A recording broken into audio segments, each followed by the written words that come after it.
ये वीडियो सिर्फ 5 से 6 मिनट की होने वाली है। अगर आपने इस वीडियो को कंप्लीट देखा और इसके अंदर दिए गए पांचों के पांचों टिप्स पूरे अच्छी तरह से फॉलो किए तो हो सकता है जो आपके 11th में 70 to 75% मार्क्स आए थे वो 12th में आकर 90 to 95% के बीच में हो सकते हैं। देखते हैं वो पांचों के पांचों टिप्स इस छोटे से इंट्रो के बाद।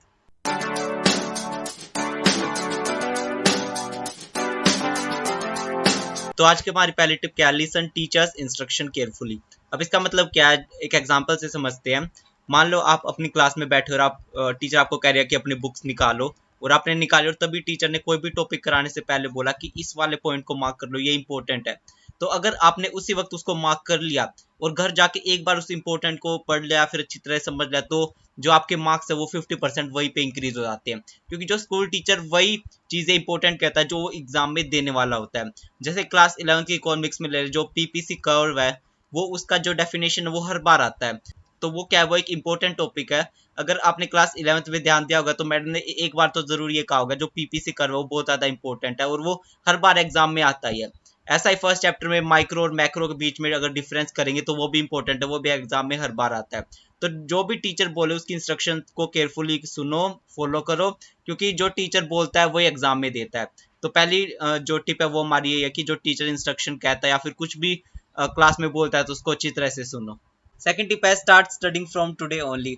माना कि आपने जो 11th क्लास में उसमें बिल्कुल भी तैयारी नहीं की, बिल्कुल भी बुक्स को हाथ नहीं लगाया और क्लास 12th के भी 2 महीने बीत चुके हैं, तो अभी भी ज्यादा देर नहीं हुई है, आपके पास अभी भी 10 मंथ बाकी है। अगर ज्यादा से ज्यादा देखे तो आप अभी भी अपनी स्टडी है उसको स्टार्ट कर सकते हैं और लगभग 6 महीने में जो आपकी स्टडी है वो टोटली कंप्लीट हो जाएगी।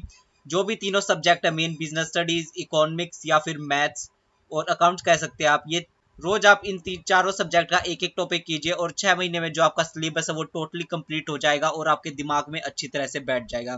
So start studying from today only. Third strategy है हमारी यूहुल स्ट्रेटजी। अब ये कैसी कौन सी स्ट्रेटजी है?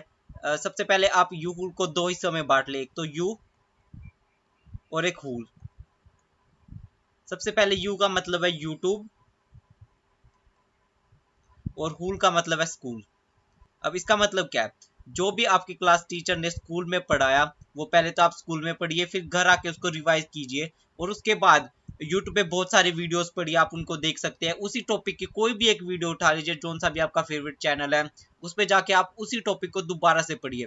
उससे क्या होगा, जो भी स्कूल में आपके टीचर ने आपको समझाया पहले तो आपको 50% याद होगा, उसके बाद क्या होगा, जो आपने घर पे आके स्टडी की उससे क्या होगा 20% और ज्यादा याद होगा। उसके बाद क्या होगा, जो भी आप 30% रह गया वो सारा किससे कवर हो जाएगा, यूट्यूब से। तो आपके दिमाग में वो जो भी टॉपिक मैडम ने करवाया फिर सर ने करवाया वो आपके दिमाग में 100% सेट हो जाएगा। तो ये है यूहुल स्ट्रेटेजी, बहुत ज्यादा इंपॉर्टेंट स्ट्रेटेजी है। अगर आप इसको अच्छी तरह से फॉलो करेंगे तो आपको रिजल्ट बहुत ज्यादा अच्छे देखने को मिल सकते हैं। और इस टिप को फॉलो करने का एक और फायदा आपको, जो भी आपके टीचर ने समझाया आपको उससे आपको 50% नॉलेज मिलेगी। बट जो भी यूट्यूब पे अगर आप जाके किसी की वीडियो देखेंगे तो आपको उससे एक्स्ट्रा नॉलेज और मिलेगी। उससे क्या होगा, जो आपका नॉलेज का बेस है वो और ज्यादा इंक्रीज होगा और आपका जो सिलेबस है वो भी इजीली कंप्लीट हो जाएगा। तो ये है यूहुल स्ट्रेटेजी। हमारी फोर्थ टिप है how you should read a chapter efficiently. तो बहुत सारे बच्चे पूछते हैं कि जो हम चैप्टर है वो अच्छी तरह से याद करते हैं, पढ़ भी लेते हैं, फिर भी हमें ज्यादातर याद नहीं होता और हम कुछ ना कुछ बीच में भूल ही जाते हैं। तो सबसे पहले मैं आपको बता दूं कि आपको चैप्टर रीड करने का जो तरीका है वो आपका बिल्कुल गलत है। तो उसको क्या करना है, आपको चेंज करना है, उसको अपने हिसाब से उसको मोल्ड करना है। सबसे पहले क्या करना है, आपको चैप्टर का एक ओवरव्यू ले लेना है। कोई भी यूट्यूब से आप वीडियो देख सकते हो, उसकी शॉर्ट वीडियो देख सकते हो। उससे क्या होगा, आपको चैप्टर का ओवरव्यू समझ में आ जाएगा और आपको ये भी पता चल जाएगा कि आपको उस चैप्टर में क्या क्या पढ़ना है। सेकंड, और आपको उस चैप्टर में रीड करने से पहले क्या करना है, आपको जो भी एक्सरसाइज है या फिर क्वेश्चन आंसर्स है तो आप पहले क्वेश्चन आंसर्स को गो थ्रू कर लीजिए और उन सभी को क्वेश्चंस है जो भी वो सारे अपने दिमाग में बैठा लीजिए, ताकि जब आप चैप्टर को रीड करें तो जब भी उसका आंसर अगर आपके सामने आए तो आप उसको तभी अंडरलाइन कर लीजिए, हाँ ये उस क्वेश्चन का आंसर है।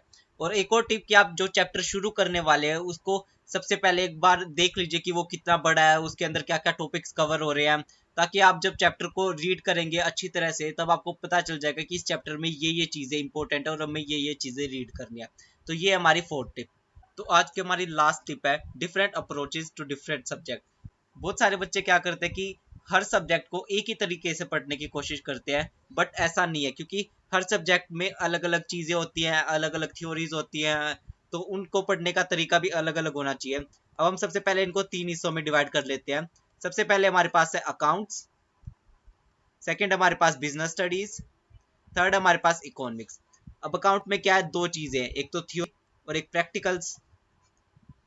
तो थ्योरी जो अकाउंट में वो बहुत ही ज्यादा कम है, तो बहुत सारे बच्चे क्या करते हैं, थ्योरी में अटके रह जाते हैं और जो क्वेश्चंस है उनकी प्रैक्टिस नहीं करते हैं। और सेकंड हमारे पास जो प्रैक्टिकल क्वेश्चंस होते हैं जिनके हमें सबसे ज्यादा प्रैक्टिस करनी चाहिए, तो बच्चे उनकी प्रैक्टिस बहुत ज्यादा कम करते हैं और वो पीछे रह जाते हैं। तो अकाउंट में सबसे पहले क्या करना है, जो थ्योरी है उसको थोड़ा बहुत ओवरव्यू कर लेना, और उसमें जो थ्योरी है वो बहुत ज्यादा कम मार्क्स की आती है, तो आपको ज्यादा वेटेज किसको देना है, प्रैक्टिस को, और कम वेटेज किसको देना है, थ्योरी को। ऐसा नहीं है कि आप थ्योरी को बिल्कुल नेग्लेक्ट कर देंगे, नहीं ऐसा नहीं है, आपको थ्योरी को भी थोड़ा बहुत पढ़ना पड़ेगा, बट जो प्रैक्टिकल्स है या फिर जो सम्स की प्रैक्टिस है वो बहुत ज्यादा करनी पड़ेगी। सेकंड है बिजनेस स्टडीज। बिजनेस स्टडीज में क्या करना है, जो आपको थ्योरी है वो अच्छी तरह से सबसे पहले याद कर लेनी, अच्छी तरह से समझ लेनी है। उसके बाद क्या करना है, आपको नेट पे जाना है और वहां पे जाके उसी टॉपिक से related case studies question search करने हैं, क्योंकि अगर सीबीएसई में स्ट्रेट क्वेश्चन आते हैं तो आप इजीली उनका आंसर दे सकते हैं, बट जो केस स्टडीज होते हैं उसमें ज्यादातर बच्चे फंस जाते हैं, तो आपको उसी टॉपिक से रिलेटेड केस स्टडीज के सारे सम्स करने हैं। इकोनॉमिक्स से क्या करना है, जो आपको इंडियन इकोनॉमी है वो तो आपको अच्छी तरह से याद कर लेनी है, एनसीईआरटी से एक एक पॉइंट आपको याद कर लेना है, क्योंकि इसमें 1 मार्कर्स बहुत ज्यादा आते हैं। और अगर हम मैक्रो की बात करें तो उसमें जो थ्योरी का पार्ट है उसको भी आपको अच्छी तरह से याद कर लेना है, और साथ ही जो नेशनल इनकम के जो क्वेश्चंस होते हैं उनके जो सारे फॉर्मूलाज है वो अच्छी तरह से याद करने हैं, उनकी बहुत ज्यादा प्रैक्टिस करनी है, क्योंकि वो वैसे तो एग्जाम में इजी आते हैं, बट अगर आप उसकी सफिशिएंट प्रैक्टिस नहीं करोगे तो हो सकता है कि आप उसमें जो मार्क्स है वो लूज कर सकते हैं, क्योंकि इसमें बहुत छोटे छोटे पॉइंट होते हैं जिसकी वजह से आपके मार्क्स कट जाते हैं। तो ये थी हमारी आज की 5 टिप्स। अगर आपको वीडियो अच्छी लगी हो तो लाइक कर दीजिए, अगर आपको कोई भी डाउट है, कोई भी टिप्स रिलेटेड, तो आप कमेंट बॉक्स में पूछ सकते हैं। चैनल अच्छा लग रहा है सब्सक्राइब कर लीजिए, ऐसी बहुत सारी टिप्स आने वाली हैं, तो stay tune for that, and thank you for watching the video.